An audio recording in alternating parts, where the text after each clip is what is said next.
Estamos iniciando mais um programa Cidadania e Serviço Público, um programa da Federação das Entidades de Servidores Públicos do Estado de São Paulo, FESPESP. Hoje, recebendo para um bate-papo o deputado Arnaldo Faria de Sá, deputado federal na sua 8ª legislatura. Voltamos já já.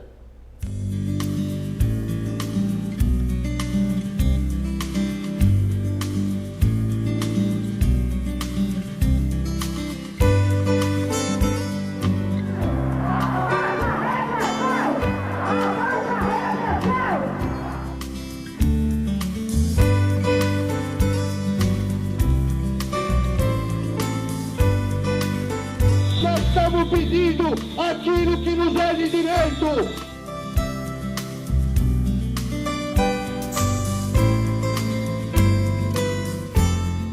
Estamos de volta com o programa Cidadania e Serviço Público, um programa da Federação das Entidades de Servidores Públicos do Estado de São Paulo, FESPESP.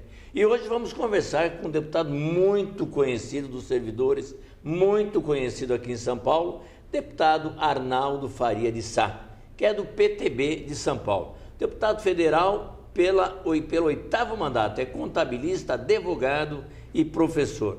Foi secretário municipal de esportes e de governo da cidade de São Paulo e um dos fundadores da Frente Parlamentar em Defesa da Previdência Pública, que aliás é um grande trabalho do deputado.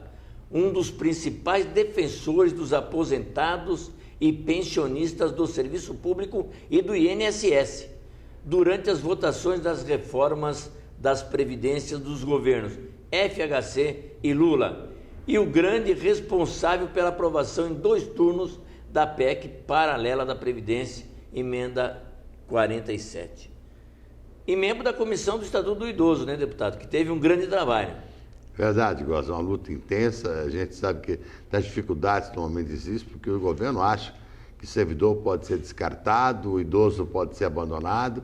É uma luta intensa, mas a gente não vai ceder fácil não, Góes. Aliás, foi através de um trabalho seu que houve a redução de idade de 65 para 60 anos, é isso? Exatamente, uma luta muito grande no sentido de a gente poder fazer esse tratamento idoso ser considerado a partir de 60 anos. É uma pretensão de várias entidades, tinham dificuldades, principalmente dos governos estaduais e algumas prefeituras de capitais, em razão da questão da redução da tarifa de ônibus. Uma luta muito grande, mas graças a Deus está conseguido. E já que estamos falando da questão do idoso, da redução de idade, e a Previdência, deputado? Mais uma reforma da Previdência? Eu achei que já tinha acabado, né, Rô? Já tivemos, Góes, a de FHC, vocês atuaram muito junto com a gente, nós tivemos a oportunidade de conhecer, e depois da reforma da Previdência de Lula, a de Lula foi um negócio estranho. Eu não entendia como em apenas um ano o governo, que era do Partido dos Trabalhadores, podia fazer uma proposta daquela. Depois a gente acabou percebendo, isso foi em 2003, e aí em 2005 veio em tona aquele escândalo do mensalão e a gente entendeu o porquê, né? E é justamente nessa reforma que você passa a cobrar a previdência do aposentado, entendeu? E uma PEC que a gente tem no Congresso para votar, para acabar com isso. É uma luta intensa, uma luta insana, mas a gente vai brigar, vai continuar brigando, não vamos desistir não. Apesar da dificuldade econômica que o governo passa agora, e a culpa não é nossa, a dificuldade econômica foi de quem roubou demais, né? E aí colocar sempre a culpa histórica do servidor público, no aposentado e da pensionista. Pois veja só, deputado, todos o PT, que na verdade até chegou a votar com a gente em alguns momentos na reforma da Previdência da FHC, de repente faz exatamente uma reforma pior do que a que a gente já tinha do FHC. E aí os tucanos que naquela reforma tiveram a dificuldade de fazer tramitar por causa do PT, estranhamente do PT vieram fazer o jogo do PT, quer dizer, um negócio que não dá para entender. É o jogo da previdência privada, né? Eles querem inviabilizar a previdência pública, é o jogo da previdência privada. Ou seja, aliás, o servidor público é o único, né? No INSS não paga depois de aposentado. Não paga. Só o servidor público. E acho que só no Brasil, né, deputado? O senhor conhece algum país que acontece? As pesquisas que nós fizemos, não encontrei nenhum outro país em que cobra a aposentadoria do servidor público já aposentado. Até porque você não paga para nada, entendeu? Paga para alguma coisa e, na verdade, é apenas para fazer caixa para o governo. E o governo vem dizer que a situação de caixa deles é difícil. E eles aprovaram agora a DRU, a PEC da DRU, que é a desvinculação de receita, que vai tirar este ano da Seguridade Social 120 bilhões de reais. Ué, está quebrada a Previdência? A Previdência não tem dinheiro, os caras querem 120 bilhões. E o período todo da DRU, até 2023, vai tirar $1 trilhão de Seguridade Social. Depois diz que ela está quebrada. Mesmo com toda a crise em 2015, Gozzi, a Previdência teve um superávit de Seguridade, teve um superávit de 22 bilhões de reais. Um ano ruim, um ano em que mais de 12 milhões de pessoas desempregadas, uma crise desgraçada, rebaixamento das Hot Rate, da Standard & Poor's, da Fitch, de todas essas empresas. E lembrar de um detalhe, tirando 2015, foi um ano atípico, os últimos 10 anos antes de 2014, a Previdência teve uma média de 70 a 120 bilhões de reais de superávit na Seguridade Social. Especialmente os servidores ligados ao fisco, Anfip, e as entidades deles, têm mostrado claramente Anfip tem um dado fundamental e ninguém desmentiu até hoje os dados da Anfip. Por que não chega a isso, né? Por que a imprensa não coloca isso? Por que não discute isso claramente, deputado? Eu já falei, Gozzi, com as entidades nacionais, vamos ter que fazer um rateio de custo e publicar na imprensa, porque, na verdade, a imprensa faz o jogo do interesse deles. Porque quem patrocina os principais jornais é Banco do Brasil, é Bradesco, é Itaú, todos eles interessados na previdência privada. Então, vão nessa onda de canibalizar a previdência social. E a gente tem que tomar cuidado, porque, como você disse, então souber jogar com esses dados todos e mostrar a realidade, eles vão continuar mentindo. A Globo News repetiu 3 vezes um programa em que detona a Previdência, quer dizer, e as pessoas que participam do programa, quem são? É o Fábio Jambiasi, é o Paulo Tafner, é o Marcelo Abirrama Caetano, que é atual secretário de Previdência do Ministério da Fazenda, e todos eles acabando com a Previdência, está quebrada, a culpa da situação econômica do Brasil da Previdência, aqui para vocês, ó. Para os servidores públicos, a ideia é aumentar a contribuição ainda, né, deputado? Na 257 tinha uma proposta de aumentar a alíquota de 11% para 14%. 257 é um projeto de lei que trata da renegociação da dívida dos estados e eles queriam entubar aí nessa história toda o servidor. Mas a reunião dos servidores foi importante e foram os servidores de São Paulo que fizeram uma mobilização intensa e resolveram todo o Brasil, porque a 257 deixou de ser aprovada da maneira que eles queriam pela mobilização. São Paulo se mobilizou muito bem, juntou todas as entidades historicamente que estão caminhando nessa luta, conseguiu juntar o presidente do Tribunal de Justiça, o Paulo Dimas, juntar o procurador-geral, o doutor Ismânio, juntar Estado-Maior da Polícia Militar, juntar delegado de polícia e todas as entidades, uma grande reunião, você participou, todos juntos, e conseguiu fazer com que desse um chega para lá no governo e não foi aprovada a 257 nessa parte que iria obrigar os estados a lavarem as mãos e dizer que era lei federal que ia complicar a vida do servidor. Graças a Deus, eu queria comentar todas as entidades e através da FESPESP, que foi uma entidade líder nessa luta, foi extremamente importante. Tem uma coisa que o deputado não falou e que a gente precisa deixar claro aí para você, servidor público, para vocês, entidades que participaram e entidades que não participaram. Esse movimento aqui em São Paulo aconteceu graças ao deputado Arnaldo Ferreira de Sá, que nos reuniu no escritório dele aqui em São Paulo e juntos com a organização dele conseguimos nos preparar para essa luta, né, deputado? A presença do Paulo Dimas, do Ismânio, do coronel do Estado-Maior da Polícia Militar, também delegado de polícia, mostrou uma certa unidade em todos os setores que normalmente não participavam da nossa luta, né? E essa luta foi importante. Aliás, mais uma coisa na 257, deputado, vinha uma série de coisas contra o servidor público, 2 anos sem possibilidade de aumento, mas vinha sem admissão, sem concurso. Sem admissão, isso que eu ia colocar.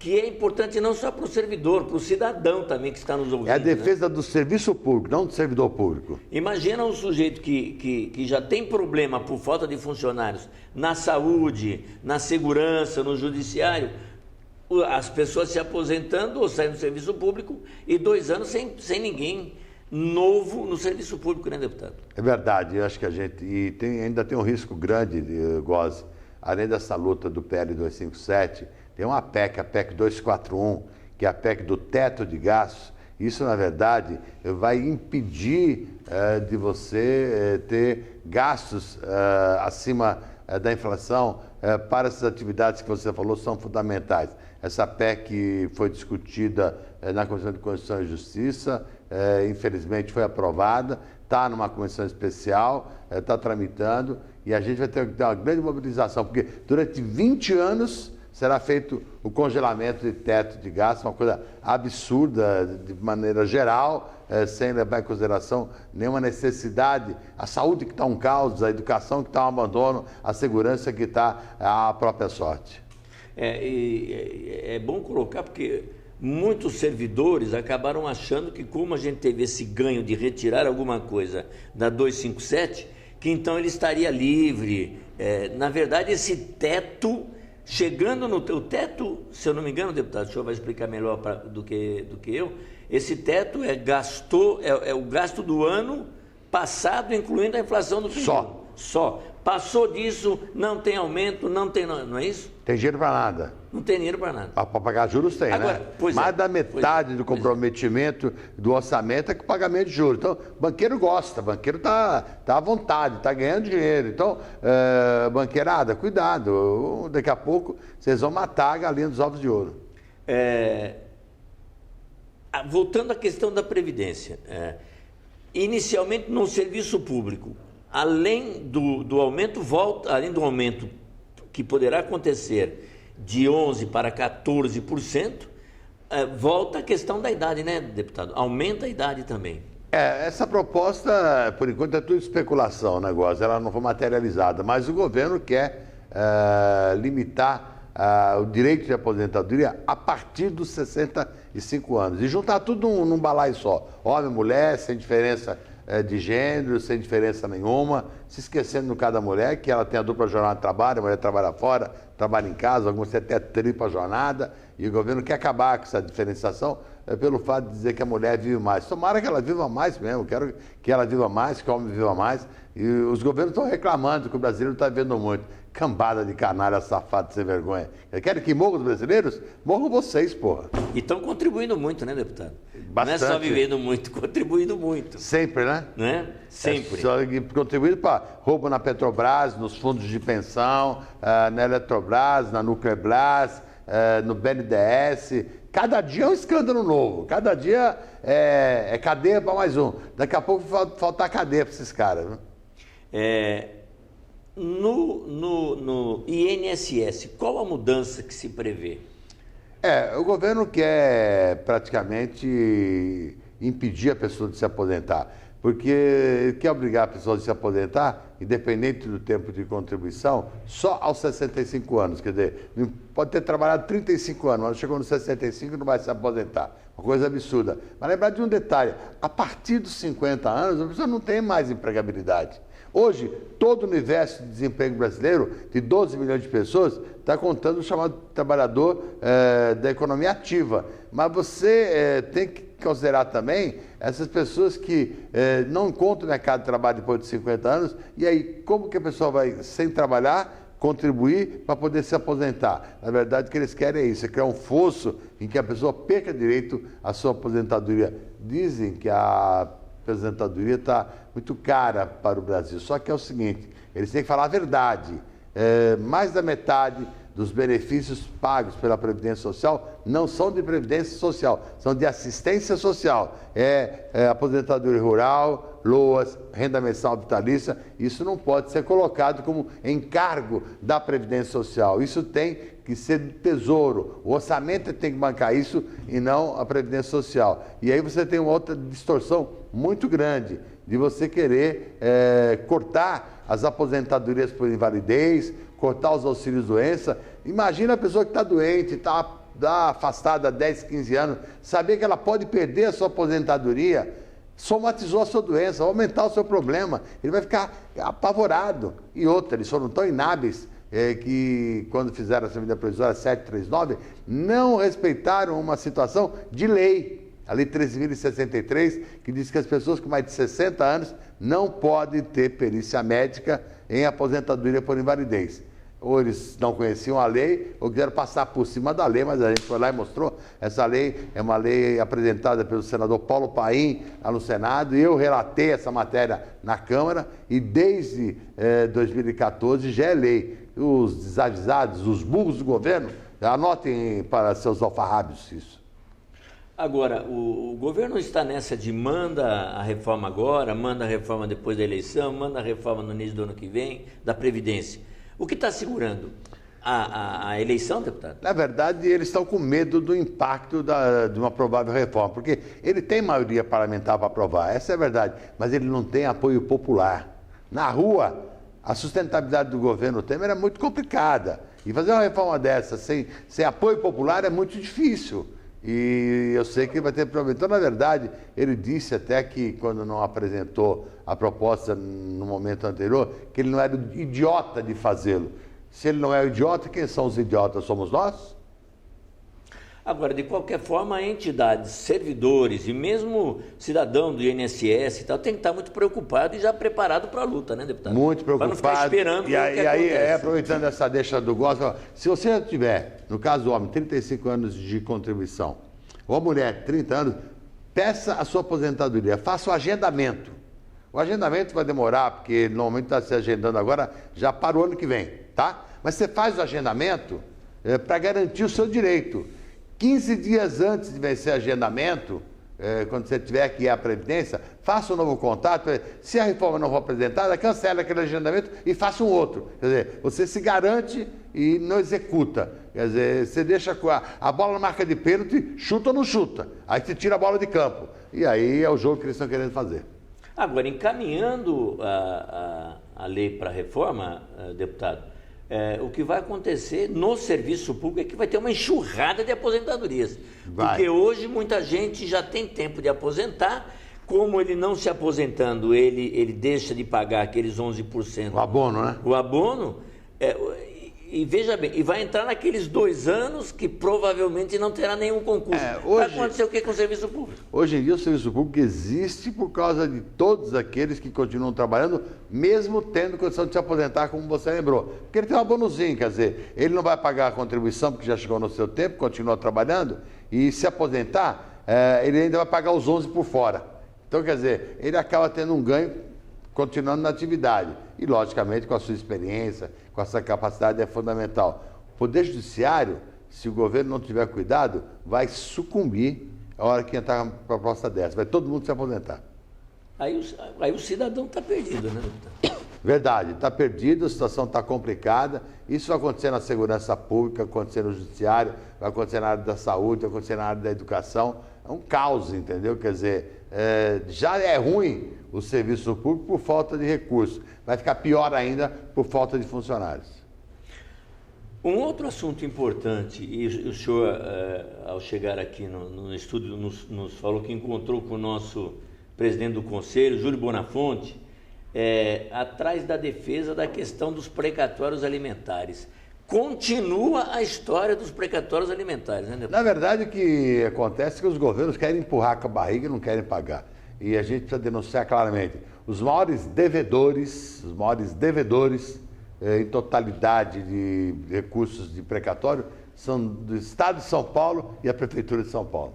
Quer dizer, aqui, o maior problema está aqui. Lógico, tem umas outras prefeituras, Diadema, Mauá, Santo André, Guarulhos, mas os maiores são São Paulo capital e São Paulo estado. E continuam querendo empurrar com a barriga. E eu fiquei bobo, outro dia eu estava discutindo com o Júlio, recentemente, a Prefeitura de São Paulo baixou vários decretos de utilidade pública, mais de 50 lotes de desapropriação. Pô, não pagam nada e querem continuar desapropriando.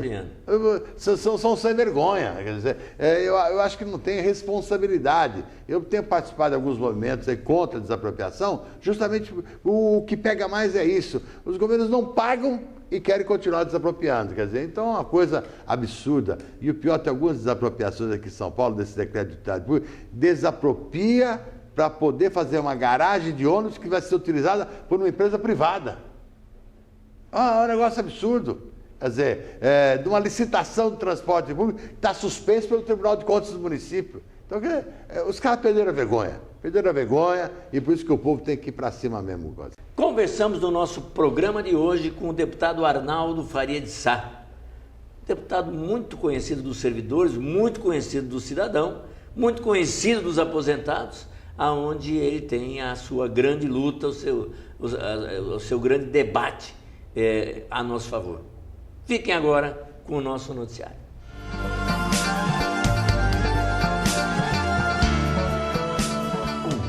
E agora as principais notícias que interessam a você, servidor público.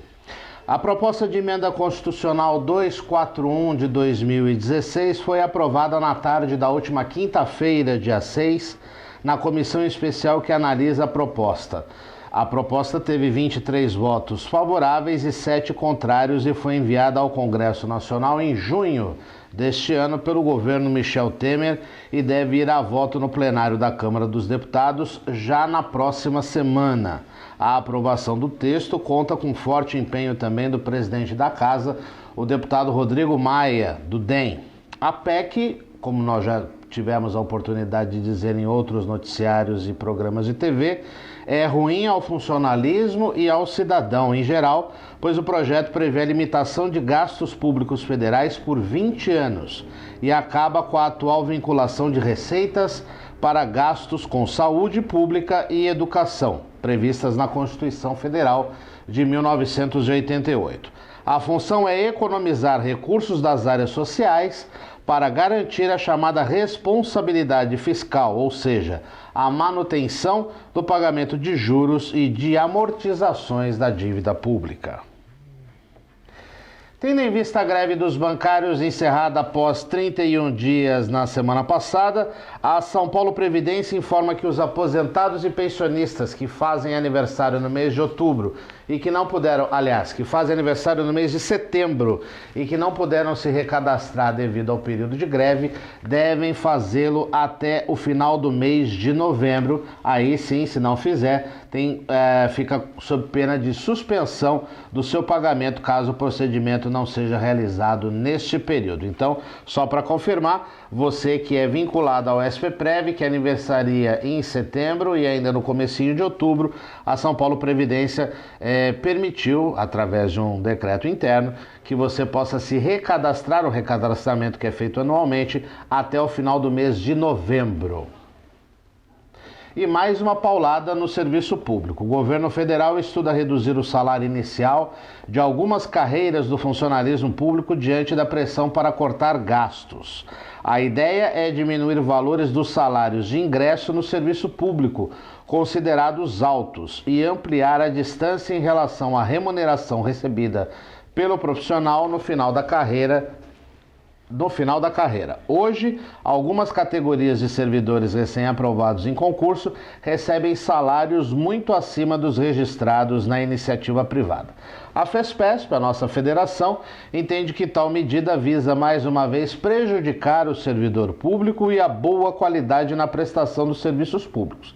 A avaliação é de que, sem salários atrativos, aumenta-se o déficit funcional, do funcionalismo, o que invariavelmente sedimenta o caminho para novas terceirizações. Cidadania e serviço público há 17 anos no ar, sempre em defesa de tudo aquilo que interessa a você, cidadão, a você, servidor, e você já sabe, você pode ligar para nós no 11 31 04 38 36, manda o seu e-mail para fespesp@fespesp.org.br e visita o nosso site no www.fespesp.org.br. E eu convido você a nos visitar nas redes sociais Facebook, Instagram e no Twitter, sempre procurando por Federação FESPESP. E em relação ao programa de TV, você já sabe, você pode acompanhar online todos os domingos a partir das 9 da noite no site da TV Aberta e depois no nosso canal do YouTube, onde você acessa pelo bit.ly/TV FESPESP. Lá você vai poder assistir ao programa Cidadania e Serviço Público quantas vezes quiser em qualquer lugar do mundo. Uma boa semana a todos e até o próximo programa.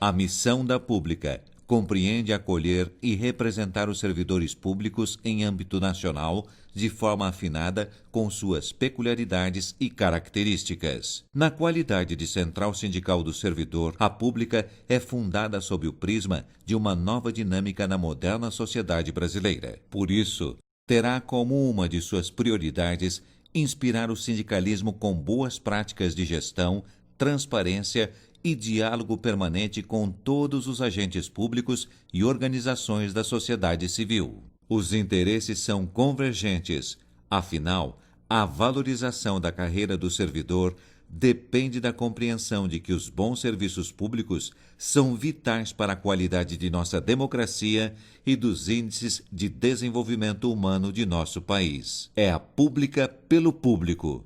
Servidor, esteja conosco. Cidadão, queremos estar com você. Chegamos ao fim de mais um programa Cidadania e Serviço Público, um programa da Federação das Entidades de Servidores Públicos do Estado de São Paulo, FESPESP. Um programa que discute com você, servidor público, com você, cidadão, cidadania e serviço público. Até o nosso próximo programa.